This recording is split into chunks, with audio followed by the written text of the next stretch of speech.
guys, so I'm getting ready to head outside. I have quite a few tomatoes and I've got my baskets.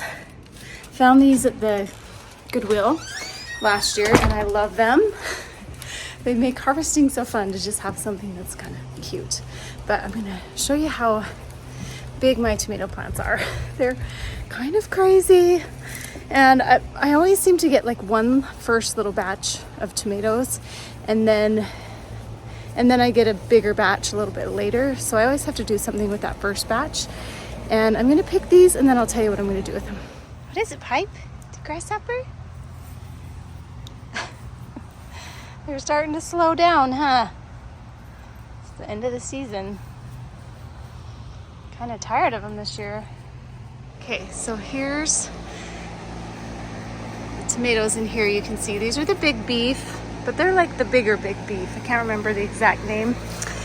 And these are an heirloom tomato. I'll try to put the name on them. They're so delicious. I think I only have a few. Next week, I think I'll have a lot more red ones and I can do salsa, but I'm gonna do something different. And I think I have quite a few red ones in here of the Romas.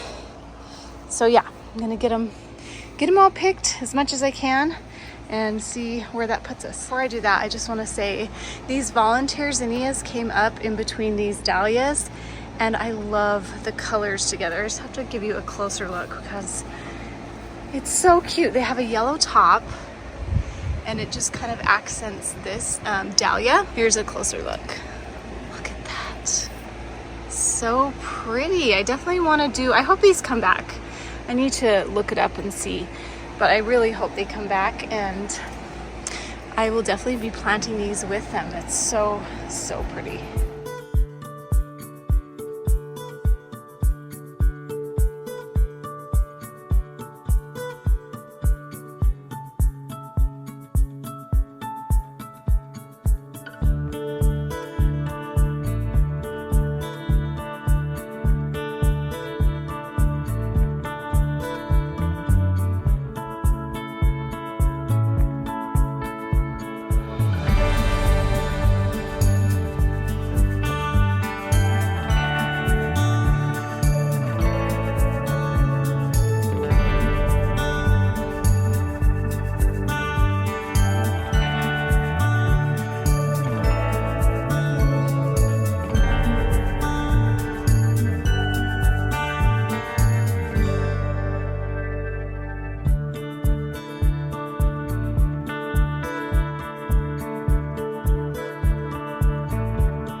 Lots of tomatoes for that first batch. Love it. Hopefully I have a lot for the second batch. It looked like I still had a lot more tomatoes, but that second batch will be salsa. But my sister's gonna come over today and maybe my mom. When we were growing up, she made stewed tomatoes and I haven't had it in a while, but I called her up and asked her recipe and it's kind of just things she throws together. So I'm gonna make a little video because I thought it'd be fun to do that for just stewed tomatoes. I haven't used it in a while, but we used to just put it on pasta and you can put them in taco soup. You can put them in anything that basically you need stewed tomatoes or diced tomatoes or anything. So we're gonna be making that today and I'm thinking we can get a couple batches out of this. And then this is an heirloom tomato. There weren't quite as many ripe of this. Actually, this was the only one left. I have some stuff over there to make a BLT for lunch right now. I'm starving, so I set this one out because these taste really good, these heirloom ones. So yeah, I'm gonna make my BLT and then later when my sister comes over, we'll get going on these tomatoes.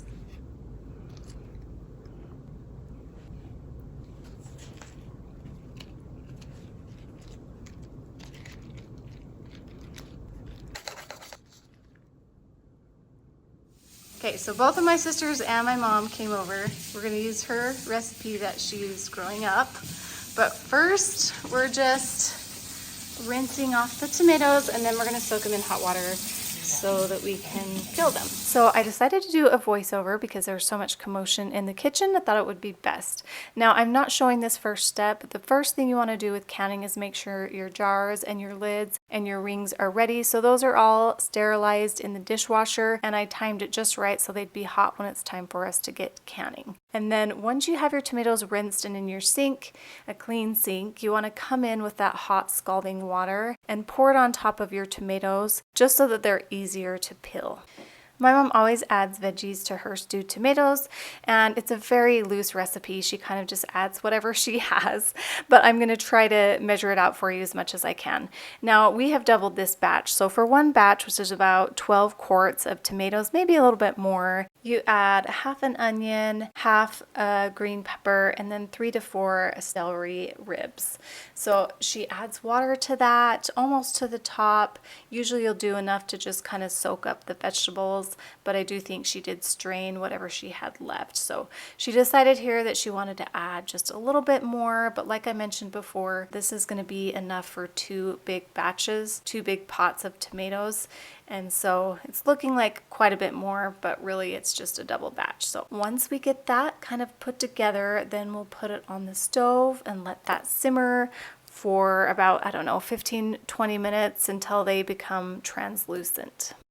Now that the tomatoes have had a chance to sit in that hot water, it's time to peel them. This one maybe I grabbed from the top and wasn't as easy to peel, but you can just see I used a knife as best as I could to get that skin off. So you want to get all the skin off. I like to leave the peel in one bowl, and then I chop the tomato up and put the good flesh in another bowl so I can have that ready and prepared. And you want to keep all the juices and everything from that tomato because there will be quite a few juices. So then some tomatoes are easier to peel, as you can see from this one, and I'm not wasting a lot with this one. So same thing, skin goes in one bowl, and then we just add the good parts of the tomato into this other bowl. Now it's time to add the tomatoes to the pot. So like I mentioned before, I think we had about 12 quarts in this big pot. So I put all those tomatoes in and the juices from the tomatoes. I'm using my emulsion blender to chop that up. We do like it a little bit chunky, so I didn't get rid of all the big chunks, but quite a few of them. And that also makes it a little bit thicker as well. So I'm just showing you here the consistency of ours. So we did add just a few chunks like I mentioned before, but you can just do it to your liking. And our veggies are done now and translucent. And like I said, I'm just going to take half of this and add it to the pot. So here I am adding to that here, and it ended up being about 2 cups of vegetables. There's also other ingredients that I'm going to add as well. I'm going to come in and add a 1/4 cup sugar, and then I'm also going to add 3 tablespoons of vinegar, a tablespoon of salt, and some pepper. Oh, not that much pepper. Got a little too much, so I'm going to scoop that out. Oopsie. Just do it to your liking.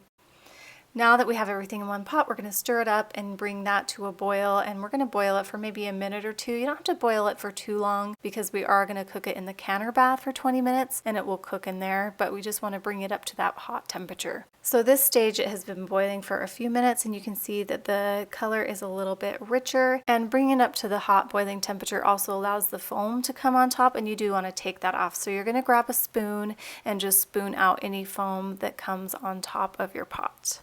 Now it's ready to put in the jar. So every time we do this, we kind of get back into our rhythm, but one of us is pulling the jar out of the dishwasher so they're hot and warm and ready to go. One will place the little funnel on top of the jar, and then I like to stir up the pot in between each one just to keep the little chunks spread evenly throughout the pot because they do tend to settle to the bottom. So once I stir it, then I'm going to come in here and pour it into the jar. So it takes a couple of these 2-cup Pyrex measuring cups that I like to use, and I'm going to fill that up, and you're going to leave about a 1/2 inch, maybe a little less than that, in the top because you want a little bit of air on top of your jar. Once that's where you want it, you take out the funnel, and then someone will come in with a cloth and just clean off that ring, and then we're taking these lids out of a simmering hot pan of water so they're nice and warm, putting that on top and screwing the ring on, and then setting them aside. So we're just going to repeat this whole thing. As you can see, we get into a really good rhythm and we get super duper fast. Just kidding. This is on fast speed.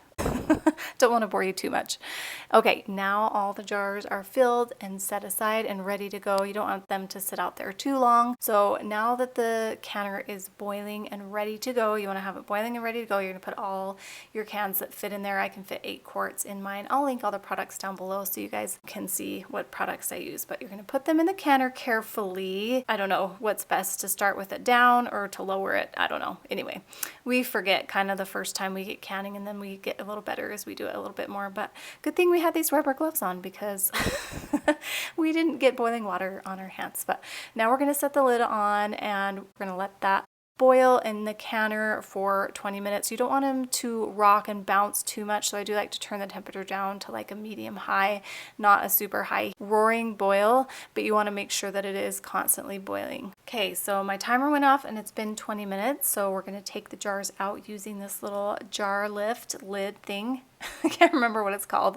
We're going to take the jars out. Probably would have been best to have them just set right by the counter, but I don't know. I kind of like to have them on the end there, so we're walking them across the floor. Probably not the best thing, but we're going to use a towel. It's really nice to have a towel to have that extra support underneath so you don't burn your hand, and you're just going to set each beautiful jar out on the counter.